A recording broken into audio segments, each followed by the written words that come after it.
سب کو حضرت نوح علیہ السلام کا واقعہ سنائیں گے۔ حضرت نوح علیہ السلام اللہ تعالیٰ کے پیغمبر سے حضرت نوح علیہ السلام تقریباً حضرت آدم کے 1000 سال بعد اس دنیا میں پیغمبر بن کے آئے۔ اس دور پہ لوگ بت پرستی پہ چل پڑے تھے اور بت کو اپنا خدا مانتے تھے۔ حضرت نوح علیہ السلام نے لوگوں کو اللہ تعالیٰ کے بارے میں بتایا کہ اللہ تعالیٰ صرف ایک ہے اور وہی ہر چیز کا خالق اور مالک ہے۔ تو تم یہ سورج، چاند، ستارے، پہاڑ دیکھتے ہو، یہ اللہ نے بنائے ہیں۔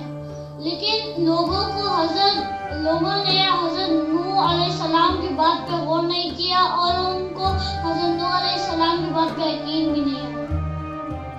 بہت کم لوگ تھے جو اللہ تعالیٰ پر ایمان لاتے تھے اور وہ حضرت نوح علیہ السلام کے ساتھ تھے۔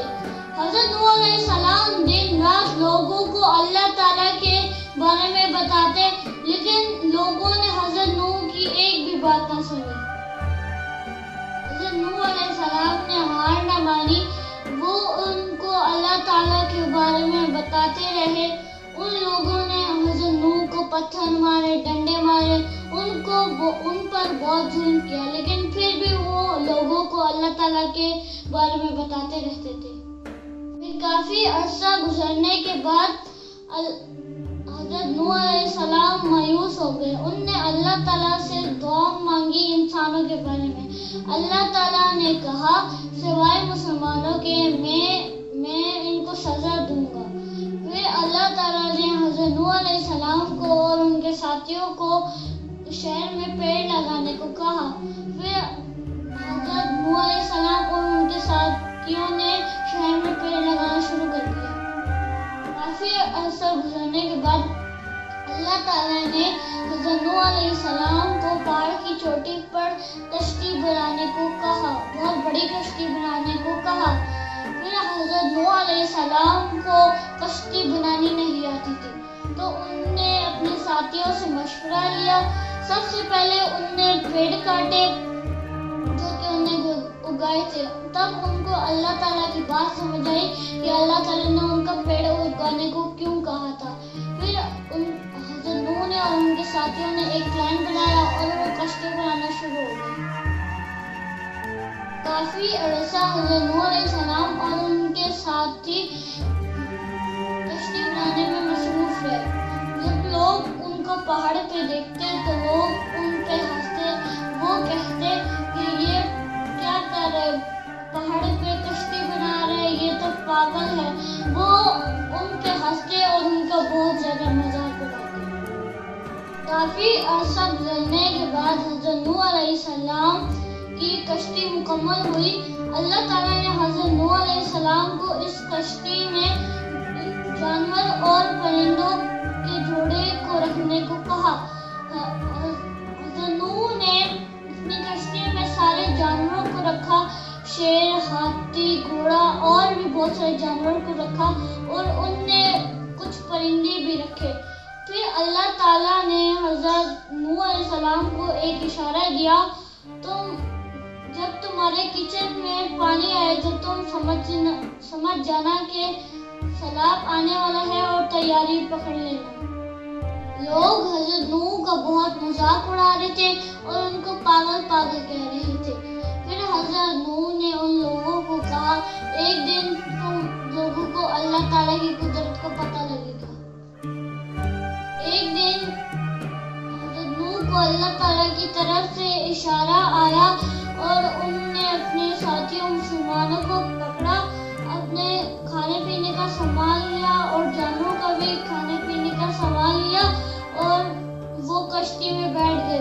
ان کی بیگم اور ان کے بچوں نے کشتی میں بیٹھنے سے انکار کر دیا۔ بارش بہت تیز ہو گئی تھی، پانی پہاڑوں کی طرف جانے لگا تھا، پانی پہاڑ کی چوٹی تک پہنچنے والا تھا۔ حضرت نوح علیہ السلام نے اپنی بیگم اور بیٹے کو ایک دفعہ پھر کہا کہ کشتی میں آ جاؤ، لیکن ان نے انکار کر دیا۔ پھر جتنے بھی بت پرست تھے اور ان کی بیگم اور ان کا بیٹا پانی میں ڈوب گئے، اللہ تعالیٰ کے عذاب کے نیچے آ گئے۔ پھر جب حضرت نوح علیہ السلام نے بسم اللہ پڑھی تو کشتی چلنا شروع ہو گئی۔ پھر ایسے دنیا میں پانی ہی پانی تھا۔ حضرت نوح علیہ السلام کی کشتی چلتی رہتی تھی، سب مسلمان اور حضرت نوح علیہ السلام کشتی کے اندر اللہ تعالیٰ کی عبادت کرتے تھے اور اللہ تعالیٰ کا شکر ادا کرتے تھے۔ کافی عرصے بعد حضرت نوح علیہ السلام نے ایک کوا بھیجا خشکی کو پتہ لگانے کے لیے، لیکن وہ کوا واپس نہ آیا۔ پھر انہوں نے کچھ عرصے بعد ایک پرندہ بھیجا تو وہ پرندہ پتے لایا۔ اس سے حضرت نوح علیہ السلام کو پتہ چلا کہ خشکی قریب ہے اور ان کی کشتی خشکی کی طرف جانے لگی۔ کافی عرصوں کے بعد حضرت نوح علیہ السلام کی کشتی ایک پہاڑ پہ جا کے رک گئی۔ وہاں پہ حضرت نوح علیہ السلام نے سارے جانوروں کو کشتی سے آزاد کیا اور جانوروں کو ایک نئی زندگی عطا ہوئی، اور حضرت نوح علیہ السلام اور ان کے ساتھیوں کو بھی اللہ تعالیٰ نے ایک نئی زندگی عطا کی۔ جیسے وہ کشتی سے باہر نکلے، انہوں نے سب سے پہلے اللہ تعالیٰ کا شکر ادا کیا کہ اللہ تعالیٰ نے ان کو زندگی عطا کی ہے۔ پھر وہ اپنی زندگی وہاں پہ اللہ تعالیٰ کے ایمان کے ساتھ گزارنے لگے۔ حضرت نوح علیہ السلام تقریباً 9.5 سال زندہ رہے۔ پھر وہ 950 سال 950 سال زندہ رہے، پھر وہ اس دنیا سے چلے گئے۔ یہ تھا آج کا ہمارا واقعہ حضرت نوح علیہ السلام نے بارے میں۔ تو اس واقعے سے ہم نے سیکھا کہ ہمیں صرف اللہ تعالیٰ کی عبادت کرنی چاہیے، اللہ تعالیٰ کے علاوہ عبادت کے لائق کوئی بھی نہیں ہے۔ ہماری اللہ تعالیٰ سے دعا ہے کہ اللہ تعالیٰ ہمیں اپنی عبادت کرنے کی توفیق دے اور ہمیں گناہوں سے بچائے، آمین۔ پھر ملیں گے ایک نئے پارٹی کے ساتھ۔ اللہ